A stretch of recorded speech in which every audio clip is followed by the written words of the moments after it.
Hello everyone, welcome to Shreyas সংসার। সময় এখন সকাল 9টা আর আমি বাজারের ব্যাগ হাতে বেরিয়ে পড়েছি কিছু কিনে আনার উদ্দেশ্যে।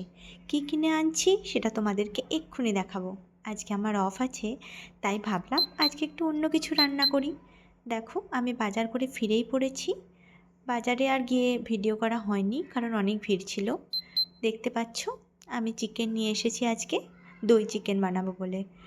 দই চিকেন বানানোর কথা হলেও একদম সাদামাটা তো আর বানানো যায় না, তাই কিছু মশলাপাতি মিনিমাম চিকেনের জন্য লাগেই। চলো, এদিকে আমি চায়ের জল গরম করে নিয়েছি আর ভাতও এদিকে ফুটে গেছে। এবার আমি চটপট আনাজগুলো কেটে নিই।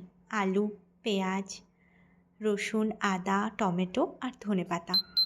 ভাবছি হালকা পাতলাই করব, আর বাঙালিদের চিকেন মানে তো আলু ছাড়া একদমই জমে না, তাই যাই হোক আলু দিতেই হয়।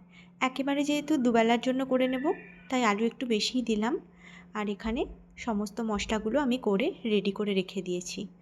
এবার আমি ভাতটা নামিয়েই রান্নাটা করে নেব। চিকেন আমার ফুটে গেছে, গ্যাসও বন্ধ করে নিয়েছি। দেখতেই পাচ্ছ, একদম হালকা পাতলা মোটেই হয়নি, যা ভেবেছিলাম তার উল্টো হয়েছে। বিকালবেলা একটা পেঁপে ছিল, তাই পেঁপেটা কেটে পেঁপেটা খেয়ে এবার একটু হাঁটতে বেরোবো।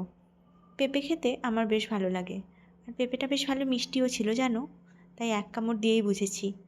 চলো, এতটা হয়তো খেতে পারবো না, যতটা পারি খেয়ে বাকিটা ফ্রিজে রেখে দেবো, আবার পরে সন্ধ্যের দিকে বা কালকে খাবো।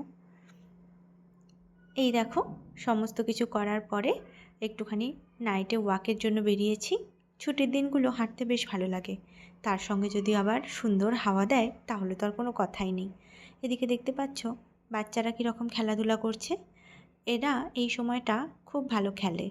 এদের এখানে থাকতে থাকতে একটা দল হয়ে গেছে, যেমন আমাদের ছোটোবেলায় একটা খেলার দল ছিল। এরা প্রতিদিনই প্রায় খেলে।